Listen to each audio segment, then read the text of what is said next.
One of life's simple pleasures is sitting on the patio, feeling the sun shining while sipping on a crisp, cool beverage. Add to that a little bit of live music, and I think you're in for a real treat. The folks over at Flipside Opera and Art Song Collective have done exactly that with the return of the seasonal favorite Opera by the Pint. Joining me once again are Flipside's Lisa Rumpel and Judith Otway. Welcome back to you both. Thanks for being here. Thank you. Thanks for having us. Nice to see you. Always is wonderful to have you here in the studio. Opera by the Pint has returned for another season, once again taking place at Little Brown Jug. Kicked off a couple weeks back, another performance coming up tomorrow. Judith, does this feel like a sign of summer? Oh, yeah, except for it looks a little rainier than most summers. Yeah, I think this really is the kickoff for summer for me. I love doing this, and it's nice to be out on that patio. It's really fun. Mm-hmm. You know, nice in the patio. It also works so wonderfully in the space of Little Brown Jug. Yes. If, the weather isn't cooperating. And it's been one of those springs, wet or windy or both at the same time with the occasional bit of sunshine. Hopefully things work out for you tomorrow to be outside because it is such a wonderful space. Lisa, remind us, how long have you two been brewing this idea up? When did Opera by the Pint get started? Nice one. 7 years ago, I believe. It was January the first time we did it. We used to do it kind of all year round, and then I guess since COVID, we've kind of made it into a summer event. So this year, it's a part of the City of Song for Winnipeg, so there's a strong sing-along component, as there always is, but that definitely is a big part of it. And so, so we had one June 5th. It was great. We had a big turnout. We were inside that time because it was super windy, and last year there was an incident with a skirt where we were like, you know what, let's not do the patio when it's windy. And then tomorrow, as you said, and then there's one in August and September. So yeah, it's going to be a busy run as always. I mean, 7 years of Opera by the Pint is nothing to scoff at. What do you think's kept it going for so long? If anything, I think it's growing. Like, I think more and more people are finding out about it. There's always just people who are there to have a drink and then are spooked by a bunch of opera singers suddenly erupting. And then they tend to come back. And there's also people who have season tickets to the opera or travel to see opera and are just big fans. And it's just an opportunity for people to come. No pressure. You don't have to stay the whole time. You can chat. You can have a drink and a snack. And you get to hear really great opera, like ranging from students to pros. Like tomorrow we have Lizzie Hoyt, who was the lead in Cenerentola a couple years ago. And yeah, I think it's always amazing how many people come up to us and say, oh, we didn't know this happened, and we love how you are so close to the performers. Yeah, and we've had a wide range of new performers too. It's awesome. I want to chat more about that in just a bit, but one of the things that I noted on the Flipside website is you talk about how this is the perfect event for opera lovers. That makes sense. It's Opera by the Pint, but it's also a great opportunity for those who are perhaps opera-phobic or opera-curious. Can you speak more to those latter two groups? Again, like what makes this such a suitable event for them? Yeah, I think, well, for example, my husband, not a fan, but, well, it's not that he's not a fan, but he wouldn't seek it out necessarily. Yeah. But he loves Opera by the Pint because, it's like you can dip in, you can listen. It's not super pressure to like sit and be quiet and watch the whole time and like stay engaged with like a storyline because Judy is always interjecting with like what's happening in the next aria, and there's like musical theater, there's ensembles. Last time we had a cute group from the U of M called Matriarchy, a little trio that they formed, and they did like Waylon Jennings songs. So there's just a lot of variety in it. There's a lot of, I don't know, like a big opportunity for everyone to get engaged. Yeah, as someone who's sat in the audience and taken it in, I mean, Judith, you do such a great job of sort of introducing these works. And I mean, one of the things I think that maybe perhaps keeps people away from opera is the scope of it. It is massive. It is grand. Often the productions are real long. We're just hearing one tune or two tunes from an opera, and you just kind of give that context, right? It kind of helps break that barrier down. Thanks. Yeah, that's kind of one of the goals of it was that, you kind of take the scary parts away maybe. And it's funny, sometimes we love that like grandeur of opera, but also we get used to doing it in a small practice room or without the sets, and it still can be so exciting. And so it's a challenge for the singers to bring it out and make it exciting and interesting or funny or heartfelt and still connect with their audience.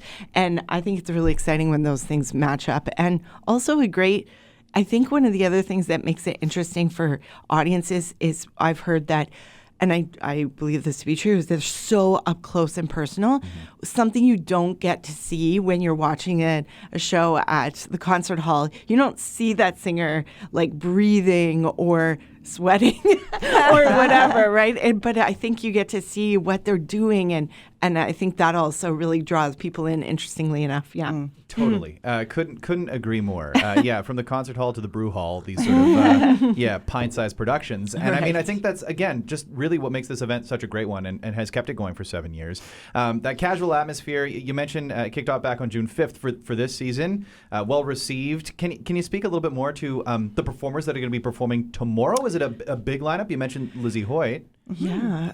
Aaron Hutton will be singing as well. So he's kind of a crossover artist in town, but always hugely popular. He has a lot of personality.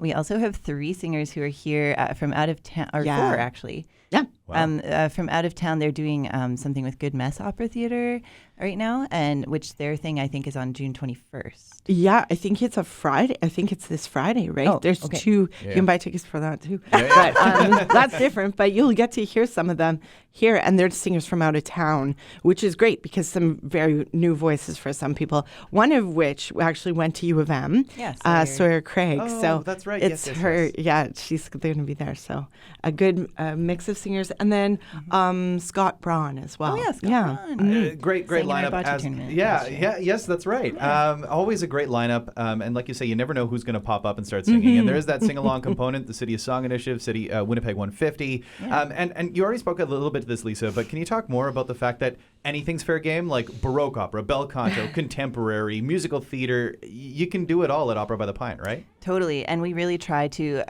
get singers to offer a variety of things so that we can sort of shape the program in a way that's interesting. Sometimes it'll be like, wow, this is a lot of slow songs. And then we have to really find a way to make it interesting and engaging for people. But what you were saying before about like stripping away all the grandeur of the opera stage also sort of brings it back to just the words and what people are actually saying. And I think as a song organization as well, that's something that we are really passionate about, is like those words are what this person is talking about, and they have a really big reason for having to say it or sing it. And so I think any genre that you hear, any era that it's from, it's all kind of the same stuff that we still feel today. Yeah, that message, right? It's so important. Mm-hmm. If anyone's listening and thinking like, oh, goodness, I would love to get involved with Opera by the Pint one day. They're sitting at home thinking like, I am a phenomenal shower singer or something like that, and I would like to get up on stage in this sort of unintimidating atmosphere.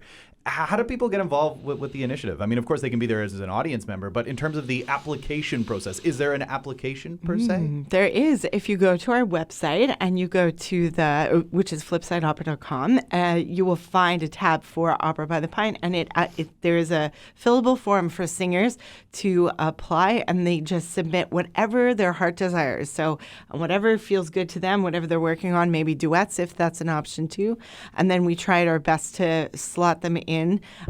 We have so many amazing singers that have signed up this year. It's really exciting. So we're just like, we're spoiled for choice, which is great. But that's how they can apply. We often, and also like get involved, maybe volunteer, and then you'll be on our list of singers that we certainly send out the info to at the beginning of the year too. And also need to give a special shout out to the masterful Dina Greer, who will be back at the piano, right? Yes. Dina runs through every one of these performances, and you can't say enough about Dina being there at the keys. Lisa, you know, I mean, it's got to be a very fun run for Dina at the keyboard too, right? For sure. Yeah, Dina has always come back for more. We've sampled a few pianists through the years, including me, and I was like, this is too stressful because it is not a rehearsed environment. But Dina just is chill with whatever happens, and it's great. She's unflappable. Yeah. I mean, what more could you ask for, right? I mean, and just along for the ride and just contributes so much. So it all begins 7 p.m. tomorrow, free admission, right? But a donation encouraged to the artist performing? Yeah, we do pass the pitcher at a certain